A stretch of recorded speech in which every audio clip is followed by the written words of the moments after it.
Kenapa lapar dahaga ini disebut sebagai amal yang lebih dicintai oleh Allah Subhanahu wa taala? Kok tidak disebut sholat? Karena ini ada urutannya. Kita bisa sholat dengan khusyuk, ya, kalau kita menghayati, ya, apa yang kita baca, apa yang kita lakukan dalam sholat itu. Konsentrasi kita, fokus kita tidak ke perut. Kenapa? Karena oksigen kita ketika kenyang larinya ke perut, fokusnya ke situ, sehingga pikiran ini lari kemana-mana. Bahasa anak sekarang, traveling pikirannya, jalan-jalan pikirannya kemana-mana. Nah, ini yang penting, yang perlu kita fahami, bahwa ada urutannya. Kalau kita kemudian mengendalikan syahwat makanan, syahwat konsumsi minuman ke dalam tubuh kita, itu artinya kita sedang menata, ya, energi kita menjadi energi yang memang keperluannya untuk ibadah, melakukan kegiatan-kegiatan, aktivitas-aktivitas yang ada rangkaian ibadahnya, bukan semata-mata untuk, ya, gimana caranya, ya, kuat bekerja dan lain sebagainya, bukan. Kuat beraktivitas atau itu bagian dari tuntutan badan kita, bukan.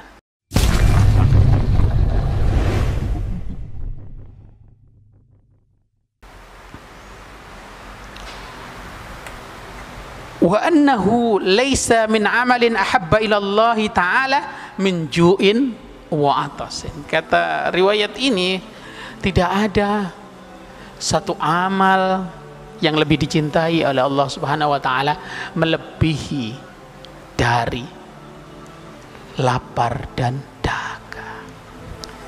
Kenapa lapar dahaga ini disebut sebagai amal yang lebih dicintai oleh Allah Subhanahu wa taala? Kok tidak disebut sholat? Karena ini ada urutannya. Kita bisa sholat dengan khusyuk, ya, kalau kita menghayati, ya, apa yang kita baca, apa yang kita lakukan dalam sholat itu. Konsentrasi kita, fokus kita tidak ke perut. Kenapa? Karena oksigen kita ketika kenyang larinya ke perut, fokusnya ke situ, sehingga pikiran ini lari kemana-mana. Bahasa anak sekarang, traveling pikirannya, jalan-jalan pikirannya kemana-mana. Nah, ini yang penting, yang perlu kita fahami, bahwa ada urutannya. Kalau kita kemudian mengendalikan syahwat makanan, syahwat konsumsi minuman ke dalam tubuh kita, itu artinya kita sedang menata, ya, energi kita menjadi energi yang memang keperluannya untuk ibadah, melakukan kegiatan-kegiatan, aktivitas-aktivitas yang ada rangkaian ibadahnya, bukan semata-mata untuk, ya, gimana caranya, ya, kuat bekerja dan lain sebagainya, bukan. Kuat beraktivitas atau itu bagian dari tuntutan badan kita, bukan. Tapi ada urutannya. Setelah seperti itu, kita bisa beribadah dengan baik, kita bisa beribadah dengan tenang, kita mungkin sampai pada tingkat merasakan manisnya ibadah. Saya membagi kita yang beribadah itu 3. Ada orang yang beribadah hanya sebagai tuntutan. Tuntutan, ya sudah dilakukan. Untuk memenuhi kewajiban, ya sudah, sholat 5 waktu, ya dia lakukan. Tapi tidak ada kenyamanan, tidak ada kenikmatan, tidak ada halawah dalam dia beribadah. Tapi ada juga orang yang beribadah, ibadahnya itu menjadi beban. Ketika dia ibadah karena terpaksa, dalam posisi terpaksa, entah karena di kantor, entah karena pengen dilihat orang, entah karena pengen, ya, sesuatu di dalam lingkungan keluarganya atau lingkungan sosialnya, itu ibadahnya pasti menjadi beban. Orang-orang yang pencitraan itu pasti menjadi beban, ya. Dia nungguin, ya, majelis seperti ini 1 jam karena pencitraan, lama tersiksa, jadi beban, ya. Pengen keluar saja, tapi kepentingannya mau kampanye, beda lagi, beban. Tapi ada orang yang beribadah merasakan nikmatnya ibadah, halawahnya ibadah. Ini yang kita cari. Kita sholat keluar dari masjid, antara masuk ke masjid dan keluar itu beda. Kita lebih tenang, lebih tentram, lebih nyaman, itu kita berarti merasakan halawah, manisnya ibadah. Dalam kita sholat, pikiran kita tidak lari kemana-mana, kita fokus ibadah kita, ya, khudur hati kita, terus ada rasa, ada energi luar biasa yang masuk ke dalam diri kita, yang membuat kita kemudian memahami bahwa kita butuh ibadah itu kita mendapatkan halawatul ibadah. Kalau tidak berarti ya kita harus perbaiki setahap, dengan keikhlasan kita perbaiki, niat kita perbaiki, makanan kita perbaiki, rizki yang masuk mengalir dalam tubuh kita perbaiki. Pada saatnya nanti insya Allah kita akan merasakan halawatul ibadah. Kalau kita sudah merasakan halawatul ibadah, itu setahap kita sudah mendapatkan halawatul iman, nikmatnya iman, halawatul Islam, nikmatnya kita sebagai muslim. Orang bisa menyerang, menjelek-jelekan kita, menjelek-jelekan nabi kita, silakan aja, nggak ada efeknya bagi kita. Kita kalau sudah mencintai, sudah hati kita sudah tertaut dengan apa yang menenangkan, menenteramkan, menyamankan hati kita. Orang ngomong apa saja tentang yang kemarin yang baru ditangkap, ya, yang koar-koar di medsos atau di YouTube, biarin aja, gak akan mengurangi derajat Rasulullah Sallallahu Alaihi Wasallam. Buktinya apa? Lihat aja yang menjelek-jelekkan, yang menghina, ya, menistakan Rasulullah Sallallahu Alaihi Wasallam, hancur semuanya, hancur semua. Tinggal tunggu waktu.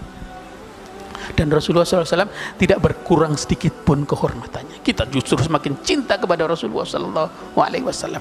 Apalagi yang menistakan, ya, orang kayak begitu aja, ya, orang yang nggak memahami Islam, nggak memahami Rasulullah SAW, nggak ada ngaruhnya sama sekali. Saya sudah lihat videonya, nggak terlihat sebagai orang yang berilmu, tidak terlihat orang yang paham Islam, tidak terlihat sebagai orang yang memahami substansi yang dia sampaikan di depan khalayak, ya, karena dia mendapatkan sesuatu dari itu, beberapa informasi belakangan, ya, karena dia mendapatkan keuntungan finansial dari itu semua, ya sudah. Tapi itu kan dari waktu ke waktu selalu ada, tidak pernah tidak ada, selalu ada, muncul satu, hilang, muncul baru, satu hilang, muncul baru. Tapi kita tidak goyah sedikit pun keimanan kita kepada Rasulullah SAW, keimanan kita kepada Allah Subhanahu Wa Taala, keimanan kita kepada Al-Quran. Kenapa?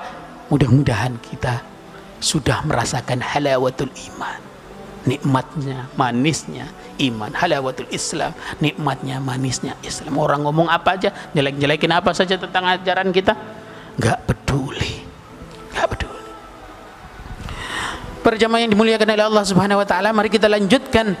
Walayalija malakut as-sama'i man mala'a batnahu, ya, orang yang perutnya penuh itu tidak akan pernah bisa masuk kerajaan langit. Oh, ini dalam ini maksudnya. Orang yang perutnya penuh, ya, tidak akan masuk kerajaan langit. Apa maknanya? Kita sudah mendapatkan pelajaran dari hadis bahwa kita tidak disebut sebagai orang yang beriman meskipun kita rajin beribadah kepada Allah Subhanahu Wa Taala, tetapi tetangga kita kelaparan sementara kita kenyang.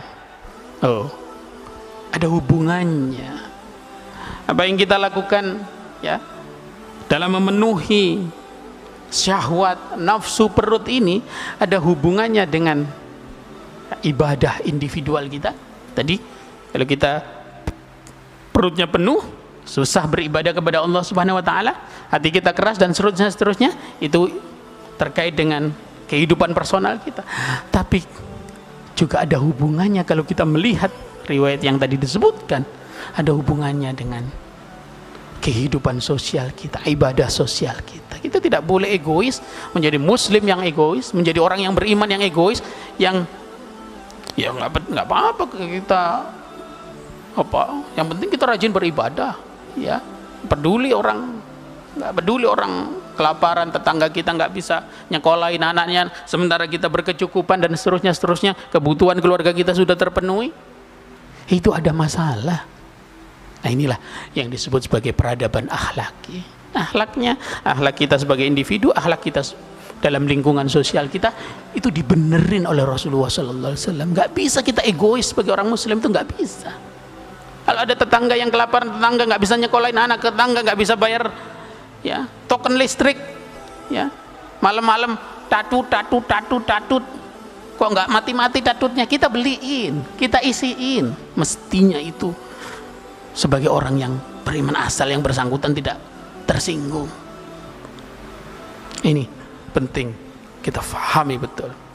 Nah, orang yang penuh perutnya itu faqada halawatal ibadati, tadi yang sudah dijelaskan bahwa orang yang perutnya penuh akan kehilangan nikmatnya, manisnya ibadah kepada Allah Subhanahu wa taala. Kalau tidak percaya buktikan. Buktikan besok ya. Atau sekarang aja. Tadi sebelum masuk sholat maghrib belum terisi perutnya. Apa yang dirasakan ketika sholat? Sekarang keluar, cari tempat makan di sini, makan secepatnya, sekenyangnya, balik lagi ke masjid ikut jamaah Isya. Nanti apa yang dirasakan? Pasti beda. Pasti beda. Ya. Tapi juga perlu difahami juga, ya. Jangan sampai perutnya sudah kruyuk-kruyuk. Ya, saat sholat itu juga mengganggu juga. Ya. Jangan sampai kelaparan seperti itu, jangan itu. Kecuali kita sudah mengkondisikan diri kita.